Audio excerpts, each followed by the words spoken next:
JBL پارتی باکس 320 جدیدترین مدل این خانواده محبوب و پرطرفدار تو استودیو هیلاتله برای یه بررسی کامل و دقیق. یکی از قوی ترین اسپیکرهاییه که بدون نیاز به برق و با باتری کار میکنه. برای همین کسایی که اهل کمپ و مسافرت و بیرون رفتن هستن حتما براشون جذابه که بررسی این اسپیکر رو ببینن. این اسپیکر رو خیلی راحت میتونید با ماشینتون با خودتون هم کنید. تقریبا 67 سانت ارتفاعشه و یه مربع 33 در 38 سانتی هم مقطع اسپیکره. پس هم توی صندلی ماشین میتونید بذارید، هم در واقع توی صندوق عقب ماشین. حالا بعد از اینکه از ماشین پیادهش کردید نیاز نیست که بغل بگیرید و وزنش رو تحمل کنید. تقریبا 16.5 کیلوگرمه و سنگینه. به واسطه این دسته‌ای که داره و چرخایی که داره با خودتون میکشید و هر جا که خواستید میرید میذارید و اونجا شروع میکنید به پلی کردن موزیک. جنس و متریال اسپیکر از پلاستیک هست. پلاستیکی که بسیار با کیفیت، رنگ مشکی مات داره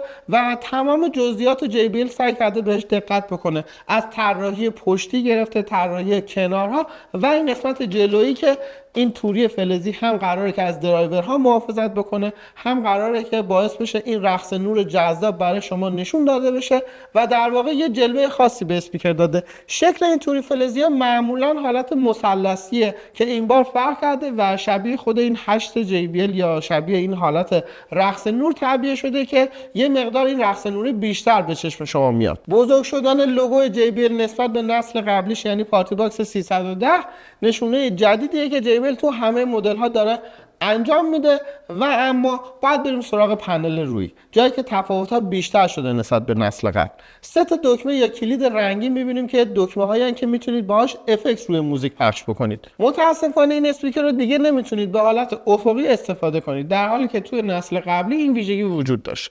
اگر الان یه فضایی داشته باشیم که ارتفاعش کمه، این اسپیکر رو واقعا به مشکل میخوریم که چه جوری بخوایم بذاریم. فقط میتونیم عمودی ازش استفاده کنیم. تو 310 اگه یادتون باشه کناراش چند تا از این سیلیکونی نارنجی رنگ گذاشته بود که برای این بود که میتونستید هم به چپ هم به راست بخوابونید اسپیکر رو و این ویژگی کاربردی هم بود. حالا اومده اونا رو حذف کرده، یک کم طراحی اینجا رو تغییر داده، به جای اینکه JBL رو بنویسه از این لوگو استفاده کرده و یه طراحی اینطوری دایره‌وار که عین پخش شدن صدا میمونه. جنس متریال یا پلاستیکی که استفاده شده با کیفیت و دیگه باید بریم قسمت روی اسپیکر. پنل روی جاییه که تفاوت‌ها خیلی بیشترن و کلاً با یه طراحی جدیدی انگار JBL اومده این قسمت رو در واقع دیزاین کرده. استفاده از ناب چیزی که خیلی به چشم میاد. از این بیلبیلک چرخونا که هم برای کم و زیاد کردن صدا استفاده میکنید، هم برای تنظیمات صدای میکروفون مثل اکو، بیس، تریم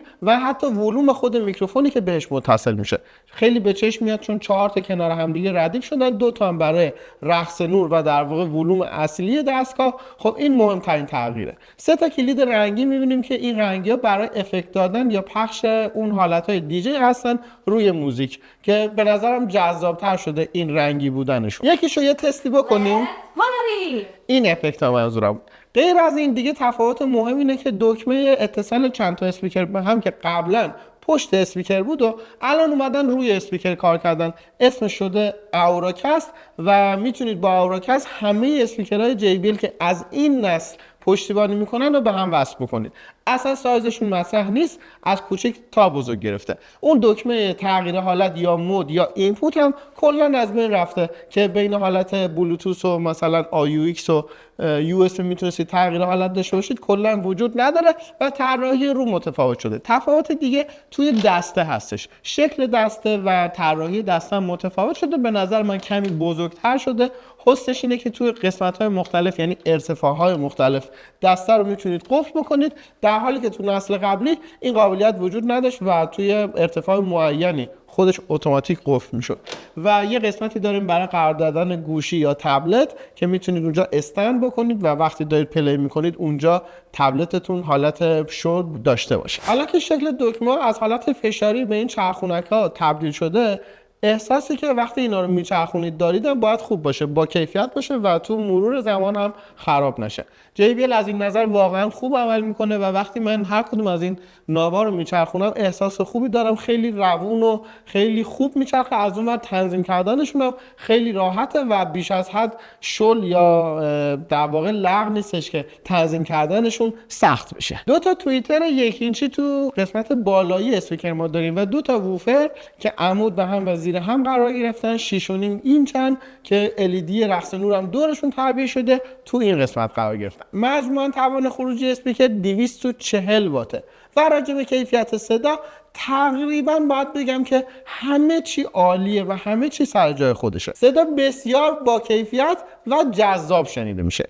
تفکیک صدا و تفکیک صدای وکال از جزئیات صدا مثل سازها بسیار بالاست. ولوم اسپیکر نسبت به مدل قبلی به نظرم قوی تر شده و صدا رو رساتر پخش میکنه. نرمی صدای اسپیکر حالتی داره که حتی وقتی بیس رو روشن میکنید و یه لول افزایشش میدید که قدرت بیشتری داشته باشه، باز این نرمی به هم نمیریزه و علاوه بر اینکه بیس کوبنده و قوی هست، اون حس جذابیتش حفظ میشه و یه جورایی بیرون زده از آهنگ نمیشه. البته واقعا قوی، مخصوصا رو لول 2 یه بیسی دارید که کاملا برای مهمونی مناسبه و میتونه که یه هیجان خیلی مضاعفی رو به شما بده. به نظرم این اسپیکر تقریبا برای مساحت حدود 120 تا 150 متر مناسبه. اگه بخواید مهمونی برگزار بکنید و تعداد نفرات بالای 20 نفر باشه، شاید برای مساحت 80 تا 100 متر مناسب باشه. اما مطمئنم که اگه یه آپارتمان کوچیک و نقلی دارید و همسایه هاتون هم دوست دارید، این اسپیکر رو نمیتونید ماکسیموم ولومش رو استفاده بکنید، چون حتما اونو اذیت میشه. این اسپیکر با این قدرت و این ابعاد و وقتی میذارید تو مهمونی و چراغا رو خاموش میکنی، علاوه بر اینکه با صداش میتونه خیلی شگفت زدتون بکنه، با رقص نورش یا لایت شو هم حتما میتونه که شما رو هیجان زده بکنه. این رقص نور علاوه بر اینکه اینجا یه LED کار شده و اینجا هم یه LED داریم، 2 تا نوار LED بزرگ و خیلی ضخیم هم دور ووفرها داریم و در نهایت کلی فلاش کوچیک که توی مساحت جلوی اسپیکر پخش شدن و ترکیب و چیدمان این نوع رقص نورا با نسل قبلی متفاوت شده، بروزتر شده و یه جورایی شبیه پارتی باکس 710 اونطوری مهیج رقص نور انجام میشه. راجع به باتری 320 بذارید بهتون بگم که فقط تو 10 دقیقه میتونید به اندازه شارژش بکنید که 2 ساعت پلی تایم داشته باشه و این نشون میده که چقدر این باتری سریع شارژ میشه. فول شارژ کردن باتری حدود 3 ساعت طول میکشه و وقتی فول شارژ باشه با صدای متوسط تقریبا 18 ساعت براتون پلی تایم داره. قشنگترین اتفاقی که تو این اسپیکر افتاده وجود این باتریه که خیلی راحت میتونید درش بیارید و این اسپیکر رو بدون نیاز به باتری به برق متصل کنید. هم باتری از مدار خارجه و کیفیتش تو مرور زمان کم نمیشه. سوالی که همیشه میپرسیدید که موقعی که توی شارژه میتونیم همزمان پلی کنیم دیگه معنی دار نیست. هم اگر این باتری خراب شد خیلی راحت میتونید عوض کنید. نیاز به تعمیرکار ندارید، فقط کافیه باتری سفارش بدید از یه سایت آنلاین، بیاد خونه ازش استفاده کنید. هم میتونید زاپاس یه دونه یا 2 تا یا هر چند تا که دلتون خواست تهیه کنید و این پلی تایم 18 ساعته رو ضرب در هر تعدادی که دوست دارید بکنید. ظرفیت این باتری 9444 میلی آمپر، یعنی از یه پاور بانک 10000 یه کوچولو کمتر، اما میتونه این اسپیکر رو با این قدرت صدای روشن نگه داره و 18 ساعت هم پلی تایم بده. نوآورانه ترین کاری که JBL میتونست در رابطه با باتری اسپیکر پارتی باکس بکنه به نظر من همین بود که انجام داد و از نظر باتری با تمام اسپیکرهای دیگه که تو بازار هستن دیگه قابل مقایسه نیستن و یه قدم کامل JBL خودش رو جلو انداخت. حالا ارزش خرید اسپیکرهای پارتی باکس خیلی بالاتر رفته. پشت اسپیکر یه درپوش سیلیکونی مشکی داریم که میخوایم زیرش ببینیم چه پورتای وجود داره. اولا که خودش خیلی کیپ و خیلی سفته به خاطر اینکه ورود آب به داخل ما نداشته باشیم و بتونه که محافظت بکنه پورتا رو. وقتی بازش میکنید اولین چیزی که به نظرتون میرسه یه چراغ خیلی کوچیکی که اونجا تعبیه شده که توی تاریکی راحت‌تر بتونید از اون قسمت استفاده کنید. همین چراغ کوچیک قبلا وجود نداشت و به نظرم خیلی کاربردیه که الان وجود داره. 2 تا پورت داریم که هر دو رو برای میکروفون میتونیم استفاده کنیم و یکیشو هم برای میکروفون هم برای گیتار میتونیم استفاده کنیم. یه دکمه انتخاب داره که اگه بخواید روی گیتار بذارید میتونید تغییر حالت داشته باشید و اینطوری هم گیتار هم میکروفون قابلیت اتصال به این اسپیکر رو دارن. یه پورت USB داریم که میتونید ازش به عنوان پلی کردن موزیک استفاده کنید و در واقع پلی بک انجام بشه. هم میتونید به عنوان پاور بانک و یه USB با توان خروجی برای شارژ کردن گوشیتون استفاده بکنید که اگه گوشی آیپد یا تبلتتون وقتی دارید باش پلی میکنید شارژ نداشتن به خود این میزنید و اون باتری خوشگل جذاب 9400 میلی آمپری هم اسپیکر رو روشن نگه میداره هم گوشی یا تبلت شما رو شارژ میکنه. پورت AUX همچنان وجود داره که اگه خواستید گوشیتون رو با کابل بهش متصل بکنید و یه پورت ورودی که برای اتصال چند تا اسپیکر به هم دیگه کاربرد داره که البته ورودی و خروجی که با کابل میتونید اسپیکرها رو سری کنید و با هم وصل کنید.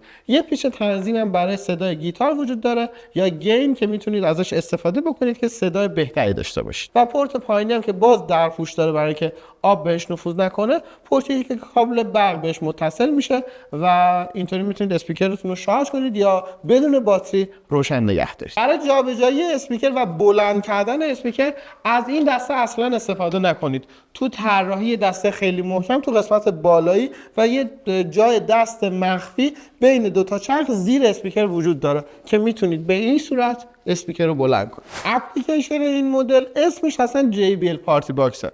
اپلیکیشنه که وصل کردید پارتی باکس رو میشناسه، بهش متصل میشید و اولین چیزی که اون بالا خیلی بوله اینه که شما دو تا قسمت دارید. یکی افکت لب که میرید وقتی داخلش میشید میتونید یه سری افکت رو با گوشیتون روی این پخش بکنید. اول بهتون میگه گوشی رو بچرخونید، صفحه رو جابجا میکنید.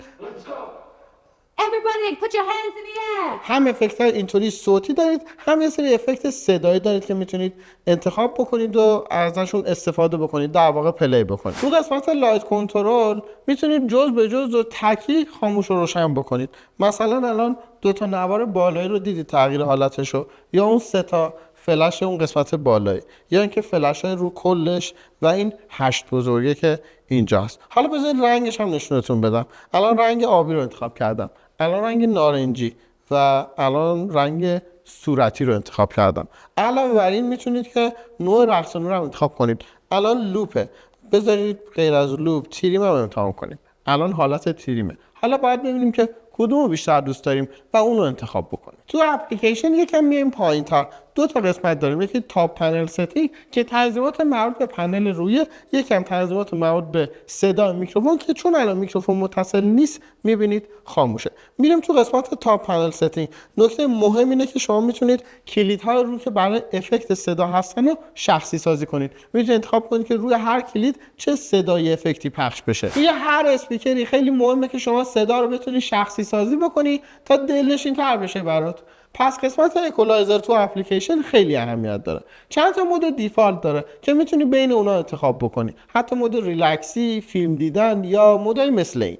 اما اگه اینا رو کلا نخواستی استفاده کنی یا برات جذاب نبود، میتونید روی مود کاستم بری به صورت دستی تنظیمات صدا رو انجام بدی تو قسمت‌های لو، مدیوم و های و اینطوری صدا رو اونطوری که برای خودت جذاب شخصی سازی کنی. حالا شروع به پلی کردن بکنی و لذت بیشتری رو تجربه کنی. ما تو این اسپیکر دو تا لول مختلف بیس داریم. یکی بیس متوسط یا در واقع بیس نرم، یکی بیس کوبنده و قوی که از روی اسپیکر به کمک دکمه بیس بوست میتونی حالتش رو انتخاب بکنی. اگر خواستی خاموش بذاری، وقتی چراغ دکمه خاموشه یعنی کلا این آپشن روشن نیست. از تو اپلیکیشن هم یه دکمه خاموش روشن کردن بیس بوست رو داریم، هم میتونی به اسم دیپ و پانچی نوع بیس رو انتخاب بکنی و اینطوری باز شخصی سازی برای صدای بیس هم داشته باشی. به نظر من بیس کوبنده یا یه جورای پانچی برای مهمونی حتما جذابه، ازش استفاده کنید. اتصال چند تا اسپیکر به هم دیگه قبلا توی خانواده های JBL به صورتی بود که مثلا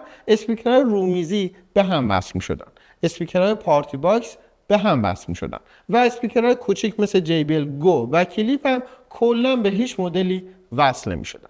توی نسل جدید که 320 شامل این نسل میشه، اسم این در واقع کانکشنی که برای اتصال اسپیکرها به کار میره رو JBL گذاشته اوراکست. به کمک اوراکست شما همه مدل ها رو میتونید به هم وصل کنید. از بزرگترین تا کوچکترین. یعنی شما اگه JBL کلیپ 5 هم که از اوراکست پشتیبانی میکنه داشته باشید، اون اسپیکر تکی کوچولو انقدی رو میتونید مثلا به اکستریم 4 متصل کنید که از اوراکست پشتیبانی میکنه و میتونید همه اون دوتا رو با 320 یا 120 متصل کنید. تعداد محدودیتی نداره و نسل هم دیگه مهم نیست، مدل هم مهم نیست. فقط تنها بدی این داستان اینه که از نسل قبلی پشتیبانی نمیکنه. یعنی شما نمیتونید پارتی باکس 320 رو به حتی خود 310 هم متصل بکنید. این به نظرم عیب بزرگیه که JBL کاش حلش میکرد تا اینطوری اونایی که قبلا اسپیکر JBL داشتن خیلی سر ذوق بیان که اگه مدل جدید رو بخرن دوباره میتونن اینا رو کانکت کنن. اما این کار رو نکرده. اینجا قضیه خیلی ضعف داره، ولی اون قسمتی که دیگه مدل مهم نیست خیلی قوی شده و واقعا اتصال بی‌نظیریه. حالا علاوه بر این که شما سایزهای مختلف رو میتونید به هم متصل کنید، میتونید دو تا 320 هم با هم دیگه به صورت استریو وصلشون کنید. اینطوری از تو اپلیکیشن حتی میتونید انتخاب کنید که کدوم لفت و کدوم رایت باشه. اما دقت کن، برای اینکه تو مود استریو باشی حتما دو تا اسپیکر باید هم سایز باشه. رسیدیم انتهای ویدیو، جایی که میایم جمع‌بندی میکنیم کل طول ویدیو رو و خیلی خلاصه بهتون میگیم که این اسپیکر ارزش خرید داره یا نه. برای اینکه ببینیم قیمتش میصرفه یا نه، اول بذارید ببینیم چنده. الان که تقریبا 20 اردیبهشت 1403 قیمت این اسپیکر حدوداً 38 میلیون تومانه و قیمت پارتی باکس 310 حدوداً 30 میلیون تومانه. 8 میلیون تومان اختلاف قیمت این با نسل قبلیشه و قیمت خودش هم که مشخص شد. حالا یه اسپیکر شارژی با این ابعاد و اندازه، با رقص نور، قابلیت اتصال میکروفون و گیتار و ویژگی هایی که دیدید، با قدرت 240 وات و این کیفیت صدا که تازه به واسطه AI یعنی هوش مصنوعی کمی این کیفیت صدا میتونه تو فضاهای مختلف بهینه سازی هم بشه، به نظرتون ارزش خرید مناسبی نداره؟ اگه به نظرتون نداره، بیاین اون آپشن باتری رو هم یه نگاه دوباره بهش بندازید. اسپیکری که میتونی باتریشو در بیاری، هر موقع خواستی بذاری و شبیه یه پاور بانک با خودت حمل کنی. حالا با توجه به آپشنی که گفتیم، اگه بخواید به باتری هم نگاه کنید، به نظرتون ارزش خرید چقدر؟ اگه بخواید نظر منو بدونید، باید بگم یکی از بهترین گزینه‌های خرید مطمئنا همین مدله و این یه کوچولو گرون‌تر بودنش نسبت به 310 هم که البته مطمئنم توی یکی دو ماه آینده کمتر میشه این اختلاف، به واسطه ویژگی خیلی خفنی که تو باتری داره و جزئیات دیگه‌اش میصرفه و ارزش خرید این اسپیکر در حال حاضر از 310 که 8 میلیون تومان ارزان‌تر هم هست بالاتر. این ویدیو سعی کردم که خیلی دقیق و کامل 320 رو براتون بررسی بکنم و ویژگی هاشو با هم دیگه یه نگاهی بهش انداختیم. حالا اگه دوست دارید خیلی کاملتر با 310 مقایسهش بکنید و ببینید که جز به جز چه تفاوتایی کرده، یه ویدیو مقایسه جدا هم گرفتیم که میتونید اونو ببینید. تک تک کارهایی که برای حمایت از ما میکنید، مثل کامنت گذاشتن، شیر کردن، لایک کردن و همینطور به دوستاتون پیشنهاد دادن، کلی ذوق و انرژی ما رو بیشتر میکنه و ما رو خوشحال میکنه تو حالتی که داریم بدون هیچ اسپانسری تولید محتوا میکنیم و همه محصولات رو سعی میکنیم صادقانه و کامل بدون سانسور خوب و بدش رو بهتون بگیم. دمتون گرم که هیلاتلی میشید.